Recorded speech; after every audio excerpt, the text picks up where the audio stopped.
Enemies take less work than Dave because many of the game systems, such as gravity and keyboard control, don't really apply. Shooting, pathfinding, and dying are all we have to cover. Let's start by making a new structure to hold our monster variables. We'll have a monster type that will double as our tile number, then the path index that stores the current position of the monster it's at on the predefined path, then the same grid and pixel positions variables Dave uses. We'll also need a set of variables that hold the relative direction of the next path waypoint. Now these should be signed since we could be going in 4 possible directions. Let's declare the procedures to move monsters and fire their weapons.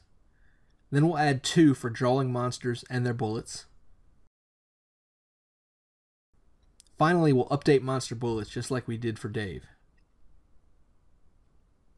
Let's initialize monster types to 0. Oh wait, I forgot to add monster struct to the game struct. I don't think any level has more than 5 enemies. Also, starting a new level should reset the monsters. Actually, I'll move that below here because I think we're going to end up moving some things around later. So now we need to set some of the monster variables based on the level. Level 3 has the first monsters, those spiders. Looks like type 89. I'll set most of the variables to 0.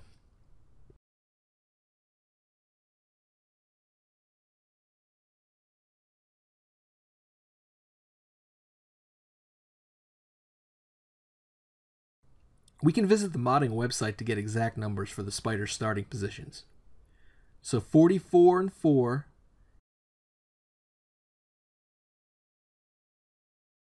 and 59 and 4 multiplied by the tile size to make it pixels. Let's copy the Draw Dave procedure and adapt it for the monsters.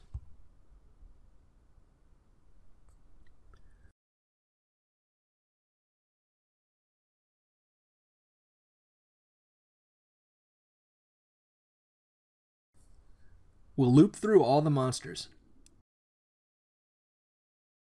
I'm going to create a local struct here and reference the game state struct in order to keep the size of these references down. I'll just call it M.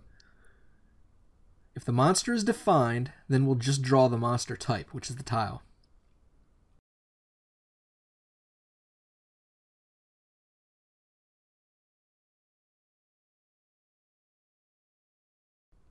Oops, there goes copy and paste again. Also, I missed an iterator.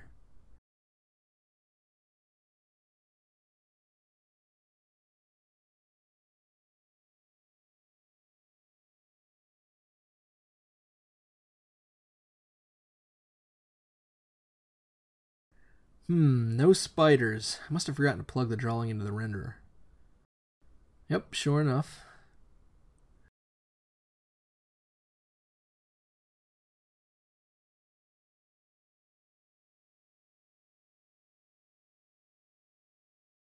And there's our spider. Now let's get them moving. We have to look up the path information embedded in our level struct. Let's refer to the modding website to see how paths work. Let's create the Move Monsters procedure and follow the instructions.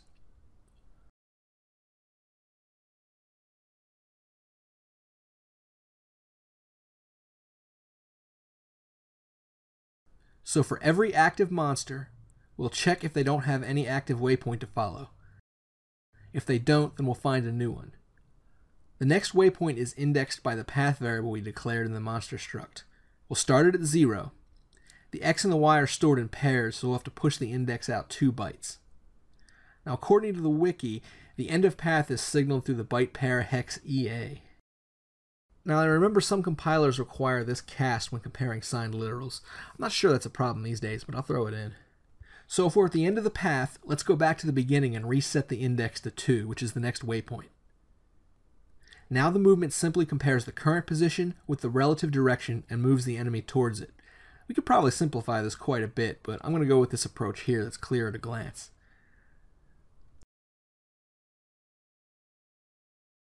Let's update the monster position after movement. Plug the monster movement into the game loop.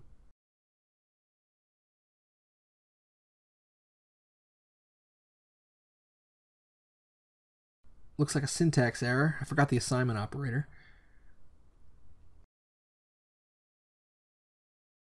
And there's our spider, following its predefined path. Let's get the enemies shooting.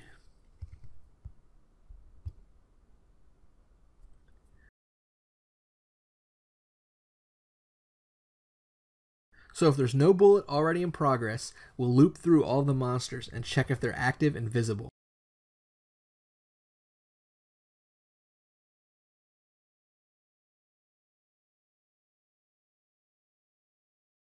If so, then the monster creates a bullet traveling towards Dave.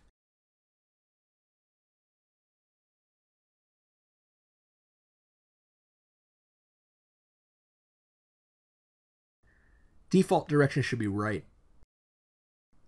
Based on the direction, we need to start the bullet in front of the monster on the appropriate side. Vertically align it to the center of the tile. Now let's define what it means to be visible.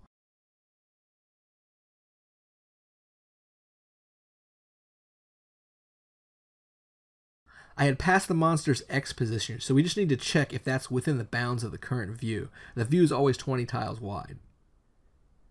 This function's small, so I think I'll inline it. Not sure it matters these days, but it's an old habit. So now we need to get the bullet moving. It's almost exactly like the Dave bullet procedure. I'll just copy the code and redo it, although this is an easy refactor to make one function for all bullet motion.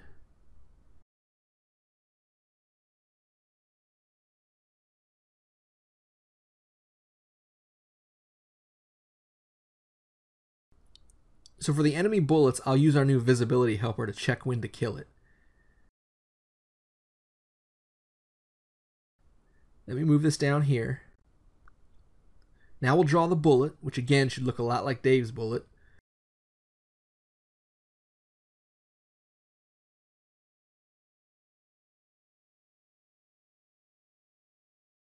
We have different tiles though. Looks like 121 and 124. Plug the bullet into the update procedure and the renderer.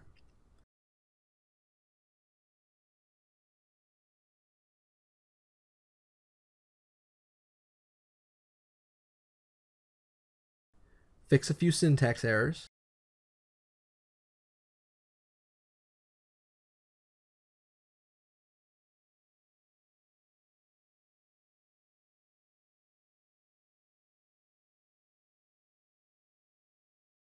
Forgot to put parameter names.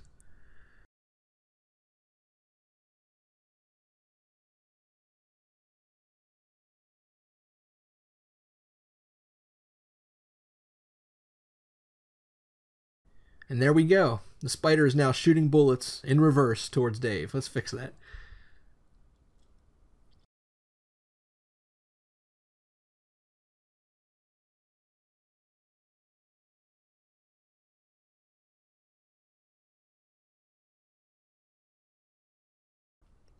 We need to get the bullets checking if they hit the target. Dave's bullets will always check for monsters, and monster bullets will always check for Dave. Let's declare some variables to hold monster positions. I'll add a vertical check for Dave's bullet. Now if Dave's bullet is active, I'll move the motion code to this block. So if the bullet is active, we want to check every active monster for matching coordinates to Dave's bullet. In fact, we'll check coordinates larger than the monster since most of them are larger than Dave. If it matches, we'll destroy both the bullet and the monster.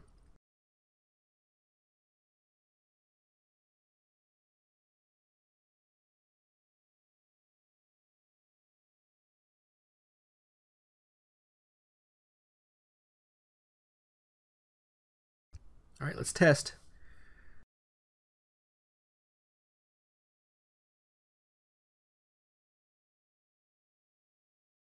I hit the first one just off the screen, I guess. We'll test with the next.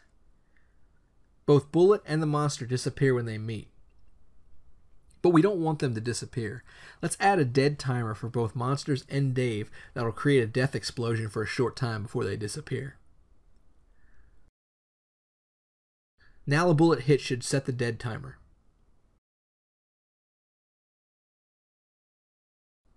Let's copy everything we just did and apply it to the monster's bullets, except now we'll seek out Dave.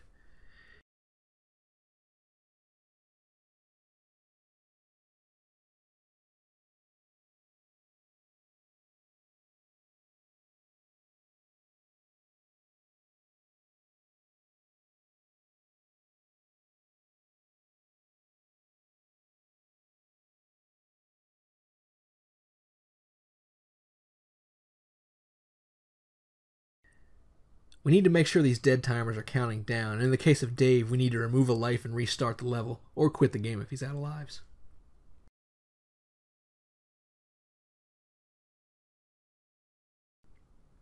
Monsters also need to tick away the dead timer.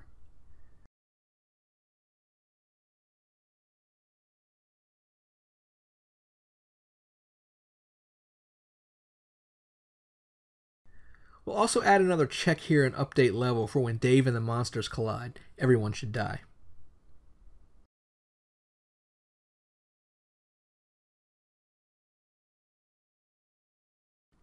Let me give Dave 3 lives to start.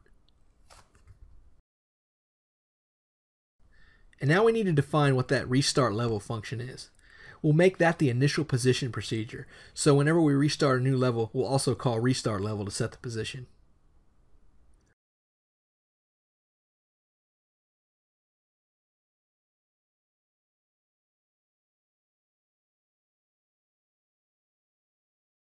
Finally, we'll draw the explosion tile for both monsters and Dave whenever they have active dead timers. That's tile 129.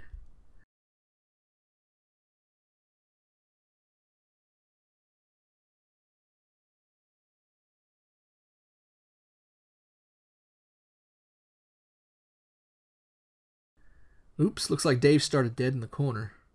I'll look into that in a minute.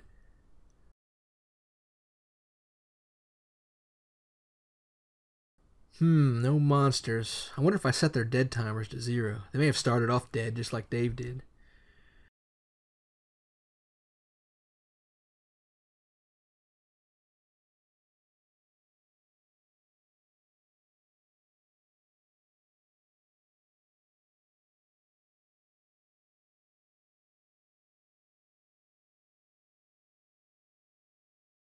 And the monsters now die on cue.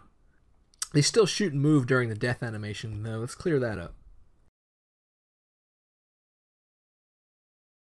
No shooting if they're dying.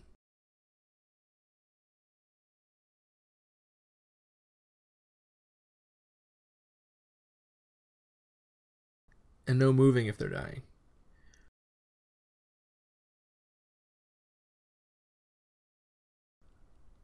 Dave's still stuck in the corner. I think I forgot to call restart level after I moved that function.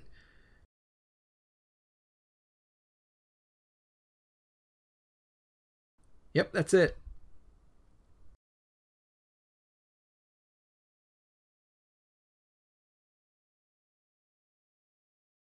So both enemies and Dave die at the right times now. Now we need Dave to die when he touches level hazards like those plants. Let's put that under is clear and find the tiles. So 6, 25, and 36. If Dave touches those and he's alive, then now he's dead. Also, we'll make sure he never responds to input while dying. I think I'll throw in the monster for level 4 now too.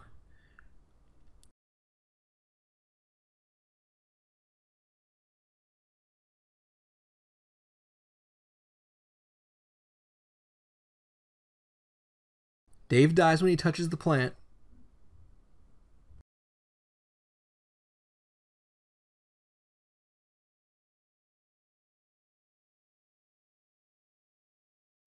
Well, I'm doing terrible now.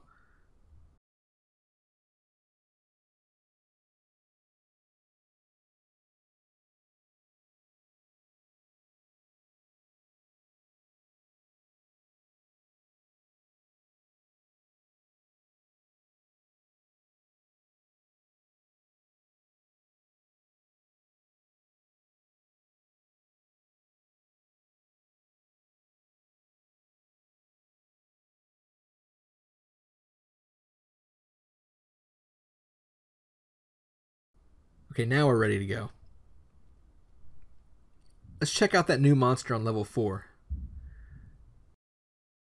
And there he is, moving a little slower than I'd like and shooting a little faster than he should. But now we're over the hill on this project. The most complicated parts are in, and now we can move on to more visual aspects. Let's take a look at the game loop as it stands now.